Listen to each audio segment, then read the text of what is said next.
አሁን እንግዲህ ፋሽን እየሆነ የመጣው ሰርግ ነው ወይስ ሽምግልና እያስበለ የሚገኘው የሽምግልና ስርዓት ነው?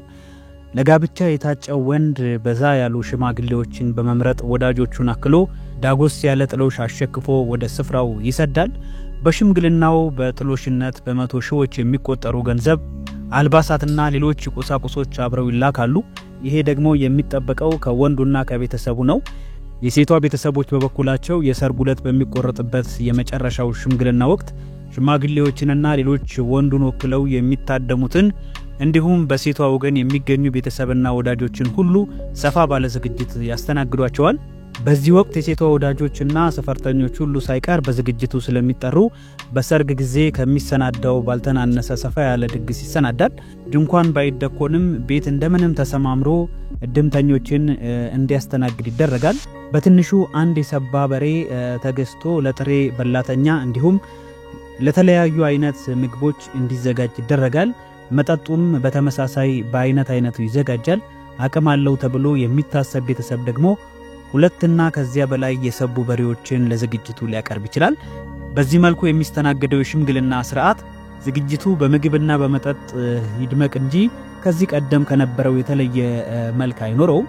በእርግጥ እኛ ኢትዮጵያውያን ከመልካም ሴቶቻችን መካከል ለሽምግልና ስርዓት የምንሰጠው ስፍራ በበጎነቱ የሚጠቀስ ነው። አንዲት ለአቅመ ሔዋን የደረሰችን ሴት በአግባቡ ወጉን በጠበቀ መልኩ ልጃችሁን ስጡን በማለት በክብር ለጋብቻ መጠየቅ ጥንትም የነበረ ጠንካራ ሴት ነው። ይሁን እንጂ ዝቅተኛ ገቢ ያለው ማህበረሰብ በበዛበት በሀገራችን ሽምግልና ላይ የሚወጣው የጥሎሽና የድግስ ወጪ መጋነኑ አጉል መንጠራራት እንዳይሆን ይሰጋል። እየተለመደ ከመጣ ደግሞ ጥንዶቹ ደፍረው ወደ ትዳር እንዳይገቡ ጋሬጣ መሆኑ አይቀርም። ግን ደግሞ ለሽምግልና የሚሰጠው ክብደት ከመጠን እያለፈ መምጣቱ ስጋቱን አያስቀረውም።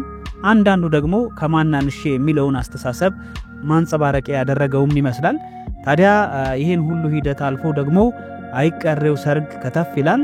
ሰርግ በህይወት ዘመን አንድ ጊዜ የሚመጣ እድል በመሆኑ ብዙ ጊዜ ሰርገኛውም ሆነ ቤተሰብ አቅምን ሳያገናዝብ በስሜታዊነት የሚከናወነው ዝግጅት መሆኑ ሙን ነው። በተለይ ሙሽራውም ሆነ ቤተሰቡ ተበድሮ መደገሱ አዲስ አይደለም። ኑሮ ተወደደ በሚባልበት በዚህ ጊዜ እንኳን በየሰፈሩ ድንኳን ተጥሎ አሊያም በየሆቴሉ ድል ያለ ድግስ ሲደገስ ማየቱ የተለመደ ነው። ይሄ ሲታይ ደግሞ አንዳንድ ጊዜ ህብረተሰቡ ኑሮ ተወደደ ብሎ ብሶቱን አደባባይ ሳይቀር ማሰማቱ ለይምሰል ነው እንዴ የሚል ሐሳብ በአእምሮ መጫሩ አይቀርም። በእርግጥም ያስብላል። ብዙ ሰርግ የሚደግሱ ሰዎችን ጠጋ ብላችሁ ብትጠይቋቸው ተበድረው እንደደገሱና ዕዳ ውስጥ እንደዘፈቃቸው ይነግሯችኋል። ሰርገኛውም ቢሆን መጥኔ ለሰርግ የሚለው ድግሱን አጠናቆ የዕዳ ገፈቱን ከቀመሰ ወዲህ ነው። ይህ አካሄድ እየከፋ መጥቶ ቤተሰብን ለጭንቀት ባለትዳሮችን ደግሞ ለጭቅጭቅ ሲዳርግ እንመለከታለን። ባስ ካለ ወደ ፍችም ሊያመራ ይችላል። ይህ ሁሉ ስጋት ባለበት ሂደት ውስጥ ነው እንግዲህ የእጮኝነት የሽምግልናና የሰርግ ድግሶች ሰፋ ባለ መልኩ የሚከወኑት። ለምን ይሄን ሁሉ ተብሎ ሲጠየቅ የሚሰጠው ምላሽ ስላለው ነው የሚል ነው። እውነታው ግን ይህ አይደለም። ገንዘብ ስላለው ብቻ በሰበብ አስባቡ ለድግስ መርጨቱ ማህበረሰባችንን የሚመጥን አይደለም። ማህበረሰባችን ያለበት የኑሮ ሁኔታ ይታወቃልና በዚያ ላይ ድግስ የሚደግሱ ሰዎች ከወጪው የተነሳ ሲያማረሩ እንጂ ሲያመሰግኑ አይታይም። ይህ ደግሞ እንደ ማህበረሰብ ቆም ብለን መመልከት እንዳለብን የሚያስገነዝበን ነው። አንድም ጋብቻ አዲስ ቤተሰብ መመስረቻ ተቋም እንደመሆኑ መጠን አዲሱን ቤተሰብ በጤናማ የገንዘብ አያያዝና በፍቅር ልንገነባው ይገባል። እንደ ማህበረሰብም ትልቁን ተቋም ጋብቻ ወጪን ከመሳሰሉ ውጥንቅጥ ውስጥ ከሚያስገቡ ድግሶች በማዳን መንከባከቡ ሌላው ግድ የሚል አማራጭ ነው። ከዚህ በዘለለ ከሰርግ እኩል ካልሆነ በሚል ሳቤ የሚጋነኑ የእጮኝነት ወይንም ፕሮፖዛልና የሽምግልና ድግሶች መልካሙን ኢትዮጵያ ሴት እንዳይሸረሽሩ ልንጠነቀቅ ይገባል። እንግዲህ ቀደም ብዬ ይሄንን መልእክት ወደናንተ ያስተላለፍኩት ከሰሞኑ እንግዲህ ጋዜጠኛ አዳና ረጋና ቢታንያ መስፍን የሽምግልና ስርዓታቸውን ባከናወኑበት ጊዜ ቀደም ብሎ ከወራቶች በፊት እንግዲህ የተገቢኛልስ ጥያቄ አድርጎላት እንደነበረ በዛም ሽታዋን አግኝቶ እንደነበረ ይታወቃልና አሁን ደግሞ እንግዲህ የዚህ አርቲስቶችና ታዋቂ ሰዎች የተገኙበት ትልቅ የሚባል ደረጃ ሽምግልና መደረጉ በጣም ብዙ ያነጋገረ በመገኘቱ ነው። ጋዜጠኛ አዳነ አረጋ አብዛኞቻችሁ እንደምታስታውሱት በፋና ብሮድካስቲንግ ኮርፖሬት ላይ እየሰራ የሚገኝ ጋዜጠኛ ነው። እንግዲህ በግሉም በርካታ የቢዝነስ ስራዎችን እየሰራ ያለ የተሻለ የገቢ ደረጃ ላይ ያለ ጋዜጠኛ ነው። ይሁንና ደግሞ እንግዲህ ብዙዎች በጣም በዚህ በሽምግልናው ሂደቱ ላይ ትችትን እያስተናገደ ከሚገኙ ሰዎች አንዱ ሊሆን ይችላል ማለት ነው።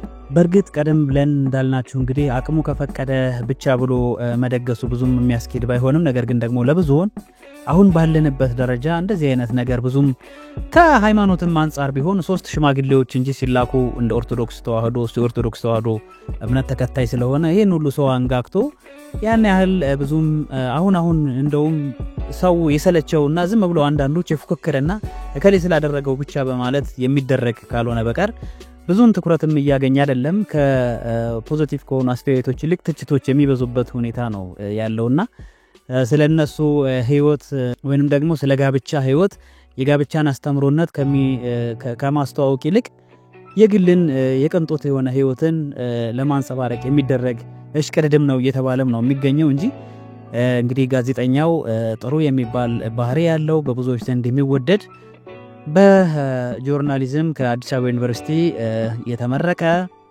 የአርት ፍላጎትም እንደዚሁ ያለው መሆኑን በተረጋጋሚ የሚናገር ነው። ባለቤቱም እንግዲህ እንደዚሁ ቢታንያ መስፍን ማለት ነው እጮኛው በጎንደር አካባቢ የተወለደች እሷም እንደዚሁ ከአዲስ አበባ ዩኒቨርሲቲ የተመረቀች በቢዝነስ ውስጥ አሁን ተሰማርታ ያለች ጠንካራ ሰራተኛ እንደሆነች ይነገራል።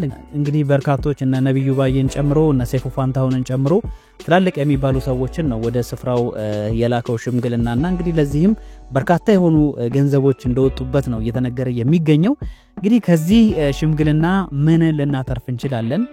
ምናልባት የሱ ተከታዮች ደጋፊዎችም ካላችሁ እውነት አሁን ላይ የሽምግልና ሁኔታ በጣም ተጋናነ ብላችሁ አታስቡ ወይስ ደግሞ ልክ ነው እንደዚህ ነው መሆን ያለበት ካለው ፈታ ብሎ እንደዚህ መደረግ አለበት ከሚለው ወገናችሁ የሚለውን በኮሜንታችሁ ብታሳውቁን ደስ ይለናል። በተረፈ እንግዲህ ለሙሽሮቹ እንኳን አደረሳችሁ እንኳን ለዚህ ያበቃችሁ ማለት እንወዳለን። ለቻናላችን አዲስ ከሆናችሁ እንግዲህ ሰብስክራይብ በማድረግ ቤተሰብ እንድትሆኑ እንጠይቃለን።